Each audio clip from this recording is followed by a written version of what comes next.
පළවෙනි ප්‍රශ්නය සූර්යාගේ සිට පිළිවෙලින් තුන්වැනි ස්ථානයට තිබෙන ග්‍රහලෝකය කුමක්ද? උත්තරය තමයි පෘථුවිය. සෞරග්‍රහ මණ්ඩලයේ ඇති ග්‍රහලෝක ගණන කීයද? උත්තරය 9යි. නිල් ග්‍රහයා ලෙස හඳුන්වන ග්‍රහලෝකය කුමක්ද? උත්තරය පෘථුවිය. පෘථුවිය මතු පිට ඇති ජල තලය හා ගොඩබිම් ප්‍රමාණය 100ට කීයද? ජලය 79යි, ගොඩබිම 21යි තියෙන්නේ. පෘථුවියේ ඇති සාගර අතරින් කුඩාම හා නොගැඹුරුම සාගරය කුමක්ද කියලා අහනවා. උත්තරය තමයි ආර්ටික් සාගරය. යුරෝපයේ පිහිට ඇති අන්තර්ජාතික දේශපාලන හා ආර්ථික සංවිධානය කුමක්ද? උත්තරය යුරෝපා සංගමය. යුරෝපා සංගමයේ සමාජික රටවල් ගණන කීයද? සමාජික රටවල් 27යි. යුරෝපා සංගමය තුළ භාවිතා කරන පොදු මුදල් ඒකකය කුමක්ද කියලා අහනවා. උත්තරය තමයි යූරෝ. යුරෝපා සංගමයේ පිහිට වූ වසර කුමක්ද? 1993. යුරෝපා සංගමය තුළ නම් කෙරූ අගනුවර කුමක්ද කියලා ඇහුවොත් උත්තරය තමයි බ්‍රසල්ස් කියන අගනුවර. බ්‍රසල්ස් නගරය පිහිට ඇත්තේ කුමන රටේද කියලා අහනවා. උත්තරය තමයි බෙල්ජියමේ. නේටෝ සංවිධානයේ මූලස්ථානය පිහිට ඇත්තේ කුමන රටේද? බෙල්ජියමේ. ලොව දෙවැනි කුඩාම මහද්වීපය කුමක්ද? උත්තරය තමයි යුරෝපා මහද්වීපය. ලෝකයේ කුඩාම රට කුමක්ද කියලා ඇහුවොත් උත්තරය තමයි වතිකානුව. ලෝකයේ ගොඩබිමෙන් වට වූ විශාලතම මුහුද කුමක්ද? කැස්පියන් මුහුද තමයි උත්තරය. 16 වෙනි ප්‍රශ්නය යුරෝපයේ දිගම ගංගාව කුමක්ද? උත්තරය තමයි වෝල්ගා නදිය. වෝල්ගා නදිය ගලා බසින්නේ කුමන මුහුදටද? උත්තරය තමයි කැස්පියන් මුහුද. මාලදිවයිනේ අගනුවර කුමක්ද කියලා ඇහුවොත් පදන උත්තරය වෙන්න ඕනේ මාලේ කියන උත්තරය. මාලදිවයිනේ ප්‍රධාන භාෂාව කුමක්ද කියලා ඇහුවොත් උත්තරය තමයි දිවෙහි කියන භාෂාව. ලිබියාවේ අගනගරය කුමක්ද?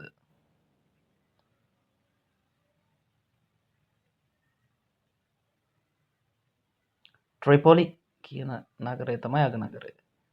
21 තමයි ලොව කුඩාම පක්ෂියා කවුද කියලා. බී හමිං බර්ඩ් කියන පක්ෂියා තමයි. ලෝකයේ ඉහළින්ම පියාඹන කුරුල්ලා කවුද?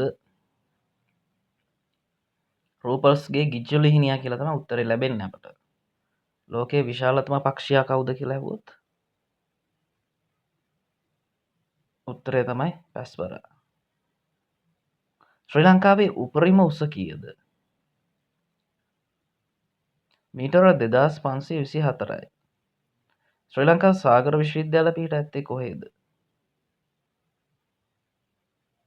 කොළඹ මට්ටක්කුලේ ප්‍රදේශයේ තමයි තියෙන්නේ. රන් ත්‍රිකෝණයටත් රටවල් මොනවද? තායිලන්තය, ලාෝසය, මියන්මාරය කියන රටවල් තුන තමයි උත්තරේ. පූජියාමා ගිනිගන්ධ ලෝක උරුමයක් බවට පත් කළේ කුමන වසරේද? 2013 වසරේ.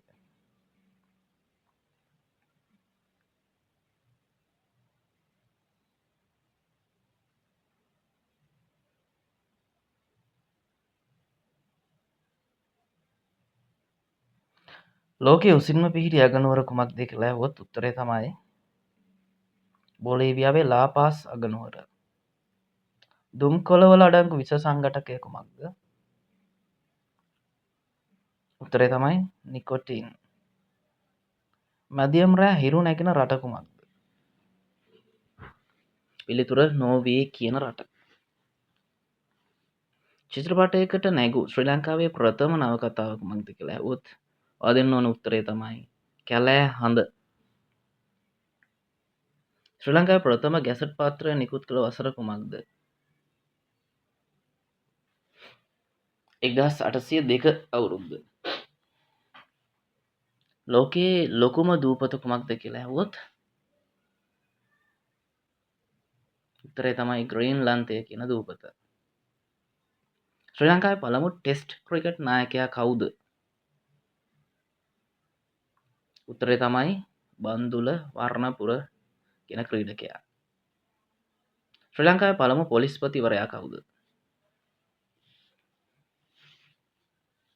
උත්තරය අපට ලැබෙන්නේ විලියම් රොබර්ට් කැම්ප්බෙල් කියන නම.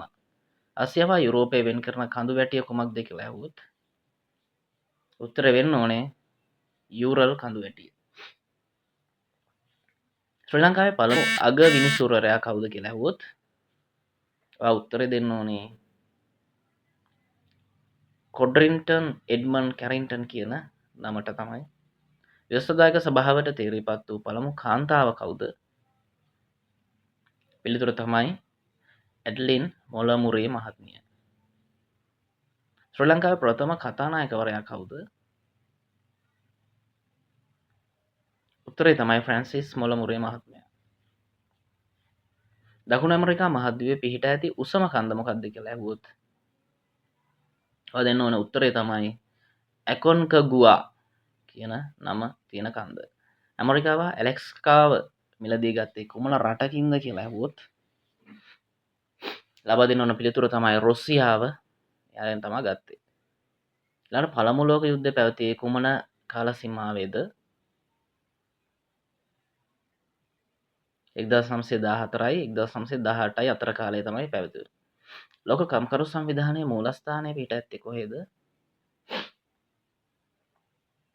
ස්විට්සර්ලන්තයේ ජිනීවා කියන නුවර තමයි තියෙන්නේ. අතීතයේ සියම ලෙස හැඳින්වූ රට වර්තමානයේ හඳුන්වන නම කුමක්ද? උත්තරය තමයි තායිලන්තය. ලොව මිල වැඩිම ලෝහය කුමක්ද? උත්තරය තමයි ප්ලේඩියම් කියන ලෝහය. අන්තර්ජාතික සිනමා උළෙලක් නියෝජනය කළ ප්‍රථම ශ්‍රී ලාංකික චිත්‍රපටය කුමක්ද? උත්තරය තමයි රේඛාව කියන චිත්‍රපටිය.